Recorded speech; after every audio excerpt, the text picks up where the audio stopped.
What's up, guys? We're back up here in central Pennsylvania on a stream that I haven't fished in a couple of years. So the plan for today is quite simple. I'm going to be targeting wild browns, although they do stock the stream with some rainbows, so I might get into a few of those.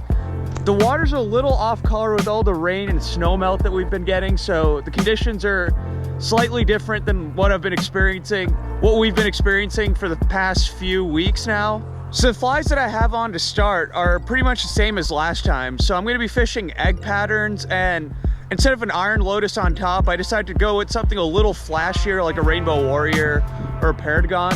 So we're going to see how we do. Talk to you guys soon. All right, guys, so as I was walking down to my spot, I looked down in the water and saw a couple of big bows just kind of milling around in a little bit of slow, shallow water here over kind of a gravel flat. So I'm gonna see if I can get them. This is kind of cool. And this is kind of the benefit of polarized glasses, that you could actually look down and see these fish just kind of milling around there. So yeah, let's see if we can get them.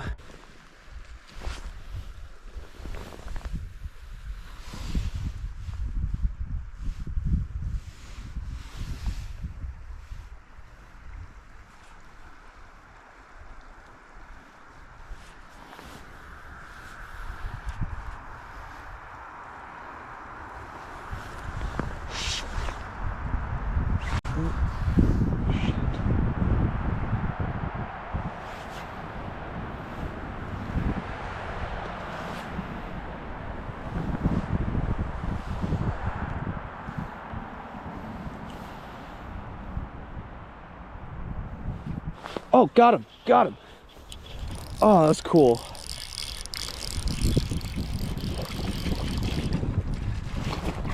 Oh, no kidding. Guess those weren't rainbows after all. They're a bunch of nice looking wild brownies. Nice fish to start the day. Absolute beauty. Here you go, buddy. Woo, awesome. So what's cool about that last fish is that it wasn't even one of the fish that I spotted. Those fish are still out there, and it looks like they're still kind of milling around way out on the far bank over there. This fish came right out of the middle, and I kind of figured I'd throw a few casts right in the center where the water's a little deeper, because I knew that if I went out and cast it to those fish, I'd be spooking everything in there. And it's kind of a good thing that I did, because there's probably 5-10 fish just hanging out right in front of me, and I couldn't even see them until I got to the spot. So we're gonna see if we can't get another fish out of here. This water is really slow, so it's slow and shallow, so you know, I can't really throw an indicator on in here, and it's kind of tough to tight line. What I might end up doing is throwing like a Euro dry dropper just to kind of suspend my flies and see if that kind of gives me a little bit of a better drift. But I mean, the traditional Euro seemed to work out just fine with that last fish, so I'm going to make a few more casts and then kind of figure out from there.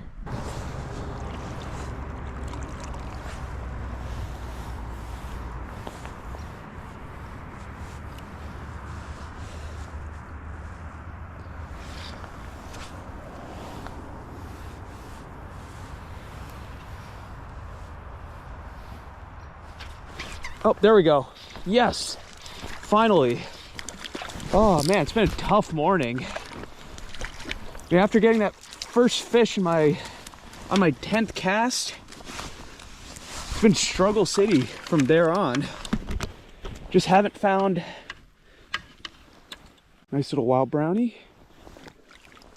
Haven't found a pattern that worked. Tried fast water, tried some of the slow stuff as well, and I really wanted to head further downstream than where I am, but I saw a bunch of no trespassing signs, and you know, it's kind of one thing after another.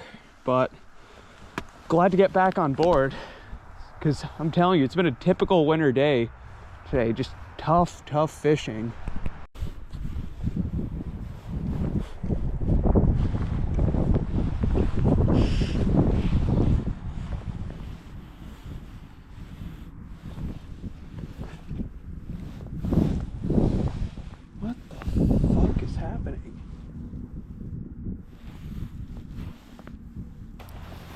Guys, if you're wondering how my morning's going so far, this is kind of an indication right here. just as soon as I got to the best spot of this run, right where the deepest part is, right where the most fish are, this little tributary that comes in just absolutely got blown out for some odd reason. I don't know if there are like cows upstream just walking across the river, or if it's already started raining up there. I'm not 100% sure, but yeah, what can you do? This is kind of a pain in the ass.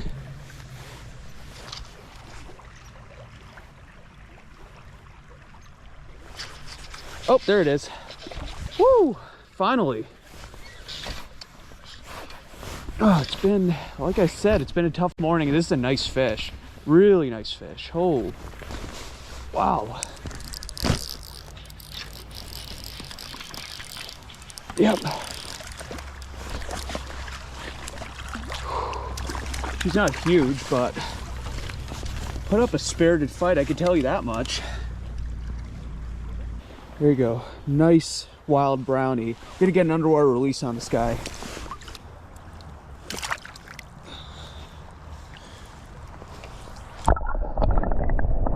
All right, guys. So I think I'm gonna move on to a different spot. Probably on the same river. Still trying to figure out where though. Yeah, overall the morning session was kind of rough. I went 3 for 4, and unfortunately the best spot in the river got blown out by some upstream disturbance. I don't know what it was, but the water is super muddy there. So yeah, hopefully I can turn this day around, at least get on a couple more fish, and call it a day before it starts to really rain and snow here. So catch you guys soon.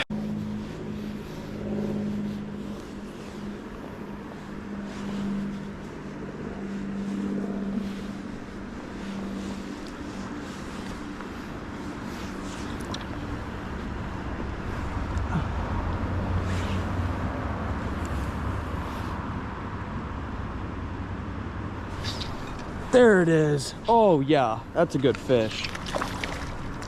Woo.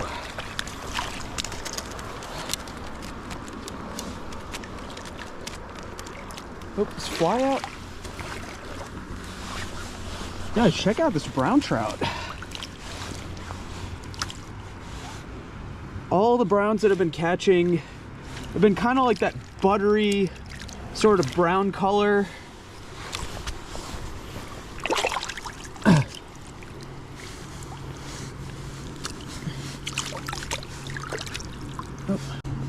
So all of the browns that I've been catching have been kind of this buttery brown color with red spots. But check this guy out. This is one that's kind of gray with very sparse black spots, a couple red spots here, but it's interesting. I think most of the browns that they stocked rather in Pennsylvania that became wild fish were this German strain, which kind of has more of like that traditional kind of butter brown color that we're used to seeing. But there are some Scottish strain fish mixed in, which tend to be like this sparser, tend to have sparser spots and kind of a little bit duller colors. And that kind of looked to be one of those kind of fish. It was just a very beautiful fish, but kind of dull compared to some of the other fish we've been getting today. Of course, if anyone wants to fact check me on this, feel free to write in the comments below, but that's kind of like my understanding. A lot of the browns are German browns, and there's a few Scottish ones mixed in, but predominantly German.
there we go. Another fish. Oh, there's my net. Come on. Oh, nice. This one's on the egg as well. Oddly enough, that's the only, oh, easy. It's the only thing that's been working for me today.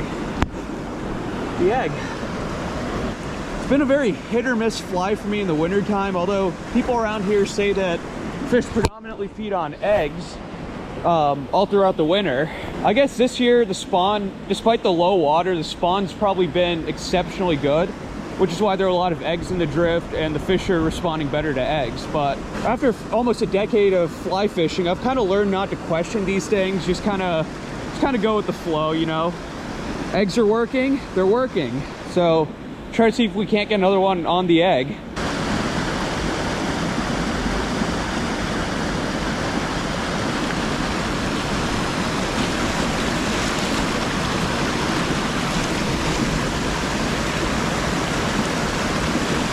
Oh yeah, there we go. No way. Huh. These guys always seem to follow me around.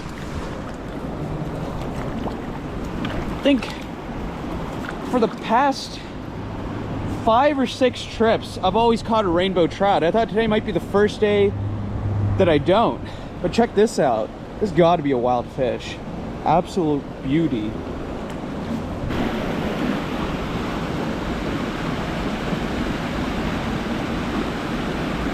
There it is.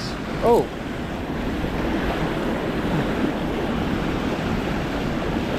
Huh. Another one. It's the first time all day that I've caught 2 fish out of the same spot. And, oh, easy there. His second fish is also a rainbow trout. How about that? All right, guys, so spot number 2 was a success, at least when I got to the end of spot number 2, the beginning stretch. I guess I probably won't include the video, but didn't really see or get anything. And suddenly I got to 2 deep pools that you guys see in the video and finally got on a few fish. So it started to kind of slowly flurry around here. That kind of tells me the weather's gonna turn kind of bad in a little bit here, so I think I'm gonna hit one last spot kind of on the way back and see what I could get into. Catch you guys soon.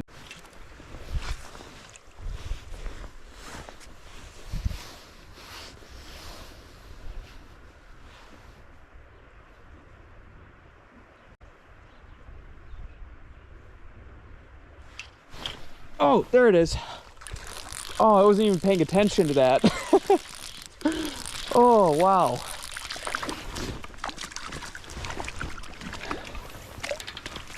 This is another brown trout here, but this is stocked section, so actually no, this one looks wild to me. Cool. Well, I knew there were a few of these wild guys down in the section. This is technically below all the good wild trout water, but last time I was here, this was a couple of years ago, I hooked a 20-incher out of this spot. Couldn't land it, unfortunately, but hooked it. So I figured it'd be a little bit of a low percentage game, but didn't expect it to be this low. Fished quite a bit of water for that one fish. And I was actually about to leave, but when I was standing on that bridge and looking down, I could see a pod of, I'm guessing, mostly stocked fish just hanging around. So figured it was worth the cast. Let's see if we get another one. I mean, I guess I'm pretty satisfied with this. I mean, 3 stops, and each of those 3 stops produced at least 1 fish, but we'll see. Maybe there might be a bigger one right in that same spot. All right, guys, I think that's gonna do it for me today. Overall, it's been kind of a grind, but that's kind of the deal that you get with winter fishing. Some days, this tends to be the most inconsistent season. Some days you might absolutely kill it and get, you know, at least 10, 20 fish. Other days you're kind of struggling for 5, which I think today I got like probably 7 or 8, but it was still kind of a struggle. I mean, besides one spot, I really only catch one fish per pool or run that I was fishing, and really not any. I didn't necessarily find that slow water was producing better than fast water, but the one constant was that all the fish that I caught were eating the same orange-colored ecstasy egg. It didn't really matter what the dropper was. No other fly really got touched, which was kind of funny to me. But I'm no fish psychologist, so I can't tell you exactly why it happened one way or another. Anyways, if you guys enjoyed this video, please like it, and if you haven't already, subscribe to the channel. I've noticed on some of my better performing videos that about 90% of you guys that watch, which by the way, I appreciate that, aren't subscribed to the channel. Really, any subscription would help me grow the channel immensely, and I'd love to put out more mildly entertaining and vaguely educational content for you guys. So yeah, that's it. I mean, my hands are freezing right now, so I'm gonna get back in the car and kind of warm up. Have a great day in tight lines.